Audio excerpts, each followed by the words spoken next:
Terima kasih Anda masih bersama kami di Sapa Indonesia Siang. Saudara, seorang pria di kota Bekasi, Jawa Barat kehilangan uang sebesar 450 juta rupiah setelah mobil yang diparkir di warung makan dipecahkan kacanya oleh perampok. Uang yang baru diambil dari bank itu diletakkan di dalam jok mobil. Korban menjelaskan uang sebesar 450 juta rupiah baru diambilnya dari sebuah bank di wilayah Jalan Ahmad Yani, Kota Bekasi. Rencananya, uang itu untuk digunakan membayar biaya perawatan sang ibu di rumah sakit. Menurut korban, ia hanya makan sekitar 10 menit.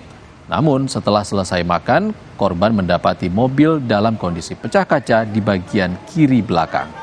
Korban menduga dirinya sudah dibuntuti oleh pelaku sejak dari bank.